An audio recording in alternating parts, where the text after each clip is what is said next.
अस्सलाम वालेकुम स्टूडेंट्स। आज हम लोगों ने चैप्टर 20 एटॉमिक स्पेक्ट्रम में अपने कुछ 3-4 छोटे छोटे टॉपिक्स को डिस्कस करना है। पहला द कंटिन्यूस एक्सरे स्पेक्ट्रम। जो हमारे पास कंटिन्यूस एक्सरे स्पेक्ट्रम आता है ना, वो एक इफेक्ट की वजह से आता है जिसको हम ब्रैकिंग रेडिएशंस कहते हैं। अब होता यह कि जब फास्ट मूविंग इलेक्ट्रॉन्स को हम टारगेट के ऊपर फेंकते हैं, तो जब टारगेट के साथ उनका इंट्रैक्शन होता है तो वो स्लो हो जाते हैं। तो जो हमारे पास इस तरह से एक एक्सिलरेशन आ जाती है, मतलब कि पहले जो चार्जेस थे, जो इलेक्ट्रॉन था वो फास्ट मूव कर रहा था, फिर टारगेट से टच करने के बाद वो स्लो मूव करने लगा। आहिस्ता आहिस्ता इसके अंदर एक वेलोसिटी का चेंज आया, यानी स्पीड का चेंज आया, तो ये एक्सेलरेशन हुई है। और एक्सेलरेशन की वजह से जो चार्जेस की एक्सेलरेशन होती है, उसकी वजह से जो रेडिएशन लिमिट होती है, हम उनको इलेक्ट्रोमैग्नेटिक रेडिएशन कहते हैं। तो इसका मतलब यह है कि जब इलेक्ट्रॉन हमारे किसी टारगेट के साथ आकर कोलैबोरेट करता है, यानी उसको आकर हिट करता है, तो उस सूरत हाल में हमारे पास रेडिएशन निकलती हैं। इसको हम लोग कहते होते हैं कि हमारे पास एक्सरे के रेंज में निकलती है, उनका हमारे पास बहुत शॉर्टर वेवलेंथ निकलती है इस सूरत हाल में। और शॉर्टर वेवलेंथ है वो 10⁻⁻10 वगैरह की रीजन में आती है, तो हम लोग कहते हैं हमारे पास एक्सरे आ रही है। अब क्योंकि इलेक्ट्रॉन जो सा होता है बेटे, वो उसकी स्पीड पहले जो सी है वो थोड़ी कम होती है, फिर और कम होते होते यहाँ तक अपनी सारी काइनेटिक एनर्जी लूज कर जाता है। तो इधर एक कॉन्टीन्यूस फेज बन जाता है, यानी पहले किसी एक वेलोसिटी के साथ, यानी एक एक्सेलरेशन के साथ कोरस्पोंडेंस पे हमारे पास रेडिएशन आई, फिर दूसरे पे, फिर तीसरे पे, यहाँ तक कि वो जीरो पे चला गया। तो इस प्रोसेस को हम कहते हैं कि हमारे पास कंटिन्यूस एक्सरेज जो है वो निकलती रहती है, और हम इसको कहते हैं ये कंटिन्यूस एक्सरे स्पेक्ट्रम निकलता है। बेटे फिर हम लोग के पास प्रॉपर्टीज़ एंड यूजेस हैं एक्सरेज के। एक्सरे के वैसे तो बहुत से प्रैक्टिकल यूजेस हैं मेडिसिन और इंडस्ट्री में, क्योंकि ये बहुत सेवरल सेंटीमीटर्स तक पेनिट्रेट कर जाती है। कि खुदा न खास्ता किसी का एक्सीडेंट होता है और उसकी कोई हड्डी वगैरह फ्रैक्चर आ जाता है, तो हमें एक्सरे से पता चलता है। हम लोग के सामने जो स्ट्रक्चर आता है वो एक फोटोग्राफिक फिल्म होती है, ब्लैक सी, उसके अंदर हमारे जो बोन और फ्लैश है उसके कलर में डिफरेंस होता है। क्यों?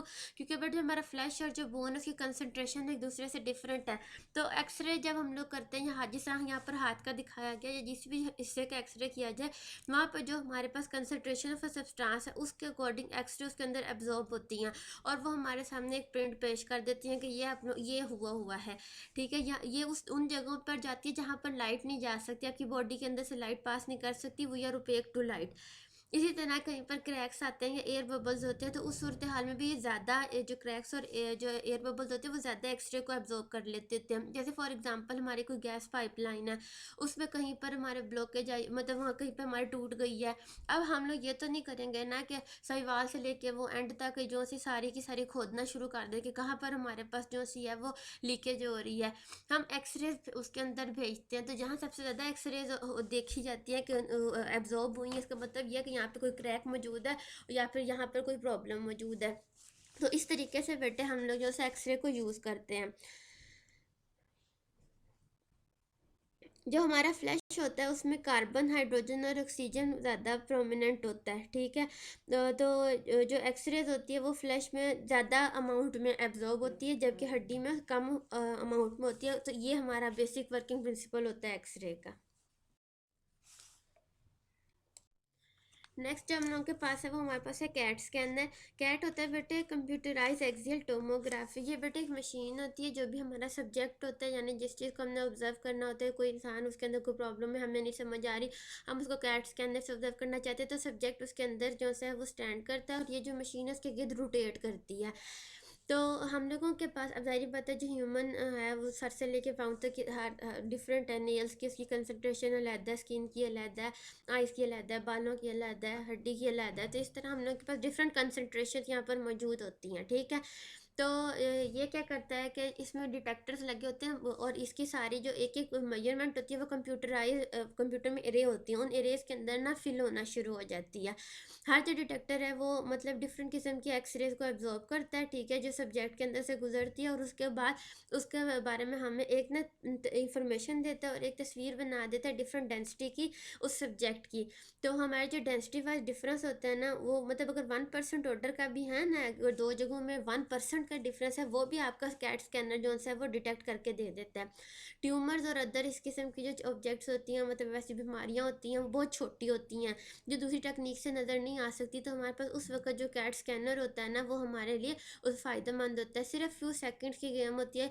ये एक प्लेन सा होता है, वो उसके अंदर से बीम्स निकल रही होती हैं जो सब्जेक्ट के इर्द गिर्द घूमती हैं, और कुछ सेकंड्स के अंदर आपका पूरा स्ट्रक्चर सामने आ जाता है कि जी ये प्रॉब्लम चल। जो बायोलॉजिकल इफेक्ट्स की अगर बात करें तो एक्सरे जो से है ना वो लिविंग टिश्यूज़ को बेटे डैमेज करते हैं, क्योंकि बेटे एक्सरे का जो ऑर्डर है वो 10⁻⁻10 मीटर, यानी बहुत छोटा ऑर्डर है और ये अंदर सेल्स में एब्जॉर्ब हो सकता है, ठीक है। क्योंकि इसके फोटोन टिश्यूज़ के अंदर चले जाते हैं तो जो टिश्यूज़ के मॉलिक्यूलर बॉन्ड्स होते हैं उनको ये तोड़ सकते हैं और ये हाईली रिएक्टिव फ्री रेडिकल्स को प्रोड्यूस कर सकता है, जिसमें एच और ओ एच ग्रुप शामिल है, ठीक है। जिसकी वजह से इंसान के अंदर का जो प्रोटीन वगैरह का और दूसरे जो जेनेटिक मटेरियल का जो मॉलिक्यूलर स्ट्रक्चर है वो डैमेज हो जाता है और फिर बाहर मतलब तेज़ी से जो सेल्स की तादाद है वो बढ़ने लगती है। और आपको पता है कि सेल्स की तादाद बढ़ने को हम लोग क्या कहते हैं, हम कहते हैं कैंसर है ये। तो कैंसर की एक बहुत बड़ी वजह हम लोग के जो एक्सरेज है वो हैं। तो बहुत सी ऐसे जगह पर बिल्कुल ज़रूरत नहीं होती है कि एक्सरे को इस्तेमाल किया जाए, लेकिन हमारे यहाँ जो डॉक्टर्स हैं उसको इस्तेमाल करवा देते हैं। जैसे दांतों के लिए बहुत दफ़ा ज़रूरत नहीं होती है लेकिन वो करवाते हैं, ठीक है। तो इस किस्म के जो हमारे पास विदाउट एनी नीड हम करवाते हैं उनके हमारे ऊपर नेगेटिव इफ़ेक्ट्स भी आते हैं। अच्छा जी, उसके अलावा हमें ऐसा लगता है कि ज़ाहिरी तौर पर हमें तो कोई डैमेज नहीं हुआ है, लेकिन वो जो डैमेज है वो आपके जेनेटिक मटेरियल्स में भी मौजूद हो सकता है, वो जो आपकी आने वाली जो मतलब ऑफ स्प्रिंग्स होती हैं जो उनके अंदर भी ऑब्जर्व किया जा सकता है। उसके बाद बेटा हम लोग का जो सवाल है वो है अनसर्टेनिटी प्रिंसिपल, ठीक है। अनसर्टेनिटी प्रिंसिपल हम ऑलरेडी चैप्टर 19 में इसके बारे में पढ़ चुके हैं, ठीक है। इसको हमने यहाँ पर इस्तेमाल किया है क्योंकि हमें ये एक बहस थी कि जो इलेक्ट्रॉन होता है वो कहाँ मौजूद होता है। अब हमें ये बात पता है कि जो इलेक्ट्रॉन होता है वो न्यूक्लियस के बाहर होता है और एटम के अंदर होता है, लेकिन ये बात हमें अगर इसके लिए जस्टिफिकेशन देनी पड़े तो हम अनसर्टेनिटी प्रिंसिपल के थ्रू वो दे सकते हैं। अनसर्टेनिटी प्रिंसिपल ये था कि हमारा मोमेंटम और जो हमारी पोजीशन है उनमें से कोई एक चीज़ हम एक टाइम पर सही मेजर कर सकते हैं, वो इस्तेमाल की हुई है। डेल पी इज़ ग्रेटर और equal than H over del H, ठीक है।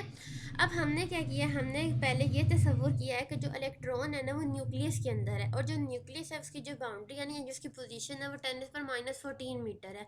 हमने इन दोनों को सॉल्व किया तो ये हमारे पास डेल पी की वैल्यू आई। Del P is equal to M del V होता है बेटे, यहाँ से हमने डेल वी की वैल्यू निकाली क्योंकि मास ऑफ इलेक्ट्रॉन हम सबको पता है। तो जो वेलोसिटी ऑफ जो स्पीड ऑफ हमारे पास इलेक्ट्रॉन आई वो आई 7.3 10⁻10 मीटर पर सेकंड। ऐसा हो ही नहीं सकता। इस कायनात की सबसे ज़्यादा तेज़ स्पीड जो हमारे पास मौजूद है वो 3 10⁸ मीटर पर सेकंड है, जो कि लाइट की है। उससे ऊपर वाले ऑर्डर की स्पीड मौजूद ही नहीं है। तो इसका मतलब ये है कि अगर हम ये सोचते हैं कि जो इलेक्ट्रॉन है वो न्यूक्लियस के अंदर मौजूद है तो हम गलत सोचते हैं, क्योंकि अगर वो न्यूक्लियस के अंदर मौजूद है तो फिर उसकी जो वेलोसिटी उसको ऑर्डर 10⁻10 होना चाहिए। फिर हमने ये वही चीज़ बेटे फिर से किया, लेकिन इस दफ़ा हमने किस तरह किया, हमने उसको एटम के अंदर तस्वुर किया है, लेकिन हमने जो उसकी यानी बाउंड्री ली है, जो हमने उसका डेल एक्स लिया वो हमने एटम के अंदर लिया लेकिन न्यूक्लियस के बाहर लिया। जब हमने इसको देखा तो हम लोगों के पास जो डेल वी आई है वो 10⁻7 ऑर्डर की आई है, जो कि इस बात की तरफ बिल्कुल सही इंडिकेशन देती है कि हाँ जी इलेक्ट्रॉन की स्पीड 10⁻7 ऑर्डर की होती है, ठीक है। यानी इसका मतलब यह है कि जो हमारा इलेक्ट्रॉन है वो हमारे न्यूक्लियस के बाहर और एटम के अंदर मौजूद होता है।